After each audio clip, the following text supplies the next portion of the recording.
কেমন ছিল বিশ্বনবী হযরত মুহাম্মদ সাল্লাল্লাহু আলাইহি সাল্লামের ঘরবাড়ি, এই কৌতূহল মেটানো যাচ্ছে ঢাকাতেই।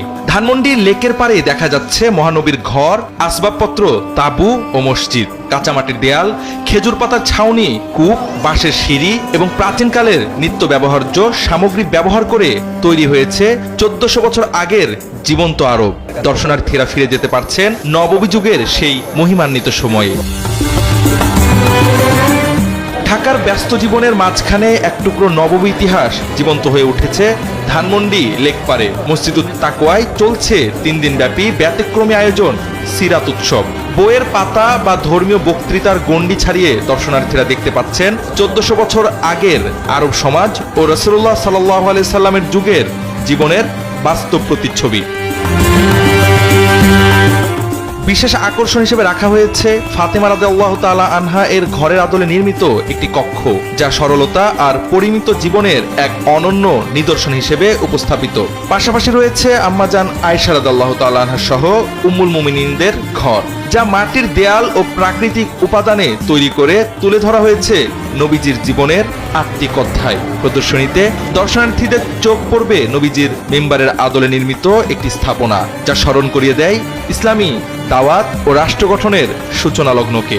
সবচেয়ে বড় বিষয় হচ্ছে এসব কিছু বানানো হয়েছে হাদিসের ভাষ্য অনুযায়ী। সিরাত নিয়ে যারা ন্যূনতম পড়াশোনা ও জানাশোনা রাখেন, তারা এই দৃশ্য দেখে আপ্লুত হচ্ছেন। এবার একটি নতুন ইভেন্ট যুক্ত হয়েছে, এটার নাম আমরা দেখেছি চোখে দেখা নবীজির সিরাত। সিরাতের অনেক বর্ণনা আমরা পাই কিতাবের ভাষায়, কিতাবের পাতায়। সেখানে আমরা নবীজির ঘর কেমন ছিল তার চিত্র পড়ি, মসজিদে নববী কেমন ছিল তার চিত্র অধ্যয়ন করি, আমাদের আয়েশার ঘরটা কেমন ছিল সেটা আমরা অধ্যয়ন করি। কিন্তু আমরা এবার মসজিদে তাকওয়াতে এমন একটি আয়োজন করেছি, কিতাবে আপনি যেটি পড়েছেন, বইয়ের পাতায় আপনি যেটি পড়েছেন, সেটি আপনি চোখে দেখবেন। আমরা হাদিসের ভাষায় যেভাবে রসুলের সিরাতটা পড়েছি, অধ্যয়ন করেছি, এবং শামাইলে তিরমিজির মধ্যে যেভাবে আমরা হাদিসের ভাষা অনুযায়ী আল্লাহ রসুল সাল্লাল্লাহু আলাইহি সাল্লামের রওজা মুবারক কেমন ছিলেন, আল্লাহ রসুল সাল্লাল্লাহু আলাইহি সাল্লামের মিম্বার কেমন ছিল, আম্মাজান ফাতেমা রাদিয়াল্লাহু তাআলা আনহার ঘরটা কেমন ছিল, এবং কি আরবের কূপগুলো কেমন ছিল, সেইটা আমরা হাদিসে পড়েছি। সেটা বাস্তবিকভাবে তাকওয়া সোসাইটি যে এত সুন্দর একটা আয়োজন করছে, যে একবারে হাদিসের নমুনায় হুবহুব তারা সর্বোচ্চ চেষ্টা করেছে হুবহুব নমুনাটাকে মানুষের সামনে পেশ করা।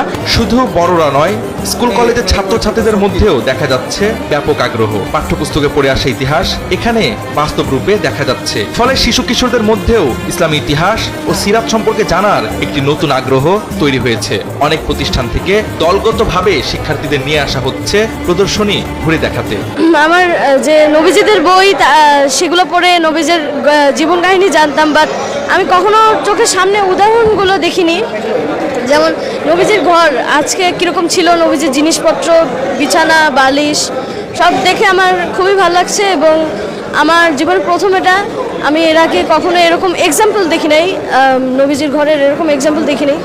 সব মিলে আমার খুবই ভালো লাগছে আশপাশে। প্রতিদিন সকাল 10টা থেকে রাত 9টা পর্যন্ত দর্শনার্থীদের জন্য উন্মুক্ত এই সিরাত উৎসব শুরু হয়েছে বুধবার, শেষ হবে শনিবার। মাত্র 3 দিনের এই আয়োজন সীমিত সময়ের হলেও এর আবেদন ও প্রভাব দীর্ঘস্থায়ী হয়ে থাকছে দর্শনার্থীদের মনে।